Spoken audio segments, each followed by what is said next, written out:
tapi agak sehat nih Pak. Iya. Kenapa sakit ya? Iya. Karena puasa. Anu Pak, terlalu makan banyak sambal ini. Oh, panas gitu. dalam. Iya. Mungkin ada yang bisa dibantu Bang? Iya Pak Arif, ini Pak Arif untuk memenuhi tugas modul 3.1 demokrasi kontekstual, saya disuruh untuk melakukan wawancara kepada 2 pimpinan kepala sekolah atau 3 sampai 3 pimpinan kepala sekolah tentang pengambilan keputusan berbasis nilai-nilai kebajikan sebagai pimpinan. Tentunya Pak Arif sebagai kepala sekolah di sini sudah berapa tahun Pak?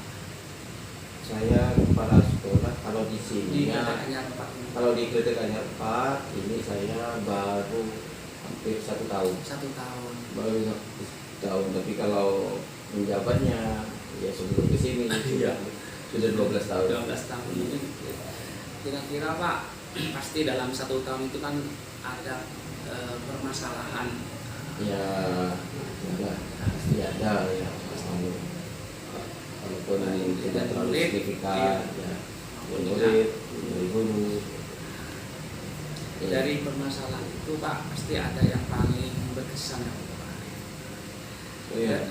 Terus dari masalah mengidentifikasi kasus yang Pak Arif alami, apakah itu termasuk dilema etika atau bujuk moral? Ya, kalau melihat permasalahannya bergantung begini. Soalnya saya mengidentifikasi itu yang dinamakan rujukan moral itu jika kita menghadapi suatu permasalahan dihadapkan kepada 2 permasalahan yang beda, yang yang satunya benar dan satunya salah di mata hukum, itu rujukan moral. Terus kalau yang dilema etika itu saya menganggapnya bahwa jika itu adalah 2 permasalahan yang sama-sama benar gitu. Jadi kita itu menjadi dilema. Iya. Kira-kira apa Pak permasalahannya itu Pak? Kalau saya dulu ini pengalaman saya sendiri.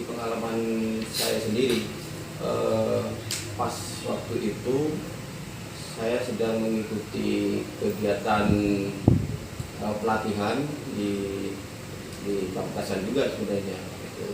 Terus di belakang saya orang tua saya meninggal. Nah itu juga menurut saya termasuk dilema etika itu, karena satu saya tugas, satu tanggung jawab saya sebagai keluarga itu apa yang harus saya lakukan. Nah saya jalani dua-duanya.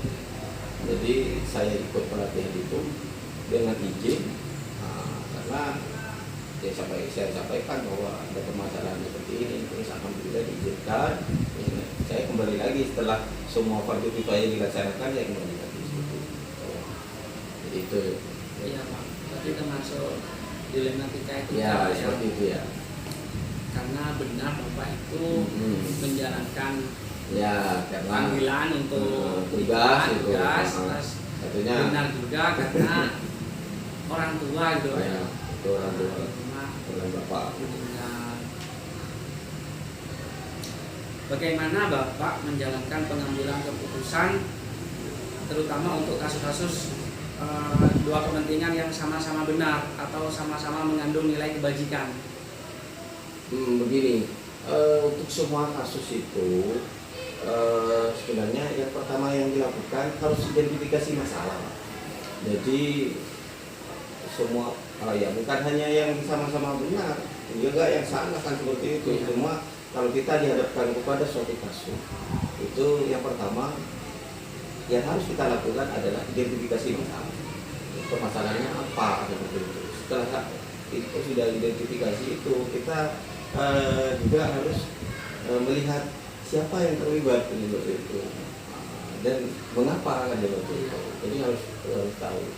Terus yang setelah itu kita baru mencari solusi. Nah, setelah kita temukan, kita harus menemukan data. Yang ketiga itu menemukan data, dan terakhir kita memberikan solusi, mencari solusi. Seperti itu.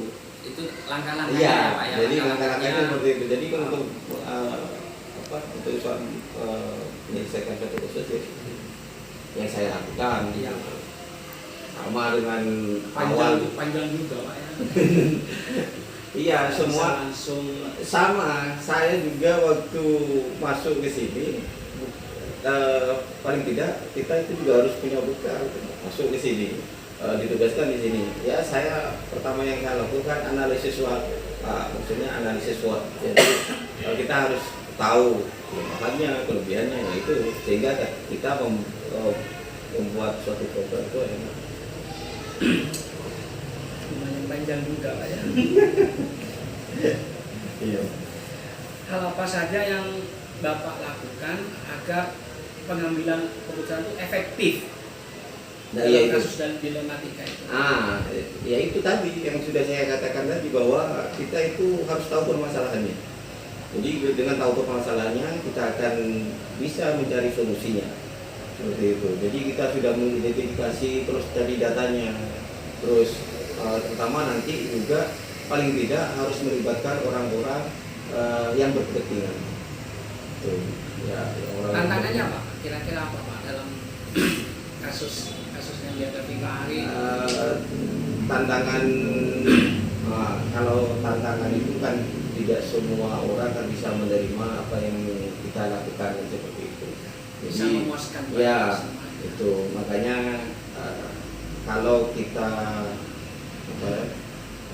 mau menyelesaikan permasalahan itu jangan diselesaikan sendiri, kita harus tahu dan juga harus melibatkan orang-orang yang berkepentingan, terutama kalau di sekolah ini kan ada stakeholder itu dilibatkan guru, ya komite. Kalau itu pun tidak bisa kita lakukan sendiri, harus itu, karena walaupun seperti apa peranan teman-teman itu sangat dibutuhkan.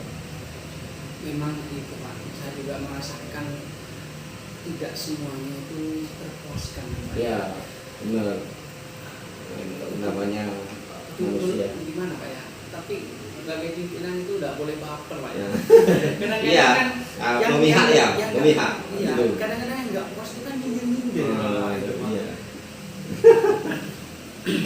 Ya itu dilema pimpinan juga seperti itu. Kadang kalau misalnya ini kan jadi kalau di antara guru yang satu dengan yang lain misalnya ini, jadi menganggap sama-sama benar, terus kita mungkin memberikan sesuatu menurut kita ini yang seharusnya kita seperti ini, terus kadang ada yang menerima dan ada yang tidak. Iya. Nah makanya untuk menjaga hal-hal seperti itu, makanya melibatkan orang-orang di sekitar kita itu penting.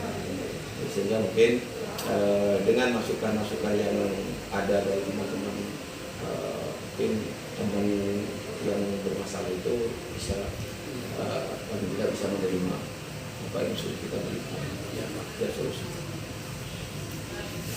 Apakah ada jadwal tertentu Pak dalam menyelesaikan kasus-kasus yang Pak itu ada waktunya? Oh gitu ya, jadi tidak ada. Kalau saya, ada kasus itu, saya tidak ingin kasus itu berlarut-larut, jadi harus segera diselesaikan. Karena kalau malah kita diamkan kasus itu, kita tunda-tunda, itu tidak akan selesai-selesai. Sehingga paling tidak kita itu harus segera menyelesaikan. Jadi penjadwalan tidak pokoknya tidak, ada kasus kita selesaikan seperti itu. Jadi segera. Jadi tidak ada penjadwalan, kecuali saya mungkin ada kesibukan sehingga mungkin butuh waktu tertentu sehingga bisa dijadwalkan dari besok saya harus seperti itu karena ada kegiatan. Biasanya Pak Arif itu kalau menangani kasus gitu Pak, yang paling sering digandeng untuk membantu kalau misalnya kasus itu lumayan Gitu ya. Ya yang saya libatkan tentunya guru-guru. Guru-guru, jadi informasi itu makanya kita menggali data, ya menggali data permasalahan itu saya melibatkan semua guru. Jadi saya tidak pas saat kami ini memang saya buat tim di sekolah itu ada tim, tapi tim itu dalam arti begini, yang saya tugaskan untuk kepentingan pembelajaran, untuk kepentingan juga apa, karena kan di SD, kalau di SD kok beda dengan di SMA kan. Di SMA itu di sini hanya 6 gurunya. Jadi kalau Gesekannya sedikit lah ya. jadi tidak seperti di SMA kan sampai puluhan itu. Kalau mungkin kalau di sana kan ada koordinator, ada guru apa seperti itu. Kalau di sini tidak. Jadi saya libatkan semua. Jadi tidak hanya 1 orang, 2 orang, tapi saya libatkan semua stakeholder yang ada di sini, baik itu guru atau PTK, itu tenaga pendidikan semua, karena informasi itu sangat penting. Karena beda kan, ikutnya nanti yang satunya begini, satunya begini, ini kita serap semuanya. Ya, Pak. Dari beberapa kasus yang sudah Pak selesaikan, pembelajaran apa yang dapat dipetik dari Bapak dalam menyelesaikan masalah ini, Pak? Iya, tentunya semua permasalahan itu pasti ada hikmahnya. Kalau saya pribadi, jadi pasti semua permasalahan itu ada hikmahnya. Kita akan belajar dari bagaimana kita menyikapi permasalahan itu, terus bisa menyelesaikan permasalahan itu. Itu yang bisa kita ambil. Jadi terus yang mungkin dari apa yang Bapak sampaikan tentang dilema etika itu, dilema terus atau didikan moral. Nah itu kita mungkin bahwa di setiap ya bukan hanya di sekolah ya, tapi di semua tempat itu pasti ada 2 hal itu. Ya, jadi kita harus betul-betul bisa memberikan yang terbaik untuk memberikan yang terbaik, solusi yang terbaik, sehingga dengan apa? Yaitu tadi dengan langkah-langkah yang sudah kita lakukan. Ya, ini kan beda, Pak. Jadi antara orang per orang itu beda dalam menyelesaikan. Kalau saya harus tahu dulu, jadi diidentifikasi, terus kita melibatkan orang langsung gitu, Pak. Iya, terus cari datanya. Nah, itu siapa saja yang terlibat, baru kita memberikan solusi. Itu, Pak. Ya. Makasih Pak Arif untuk wawancara kali ini. Saya kira sudah cukup, Pak. Terima kasih atas waktunya, Pak, sudah meluangkan waktu buat saya. Ya, sama-sama Pak Jamil. Ya, saya juga berterima kasih Bapak sudah ke sini. Itu tandanya mau silaturahim. Iya, jangan putus silaturahim. Bapak silakan kalau ada hal-hal yang mungkin bisa kami bantu, kami siap membantu. Tetap semangat, mungkin Bapak selaku ini guru matematika. Iya, tetap semangat. Semoga menjadi inspirasi bagi guru-guru yang lain.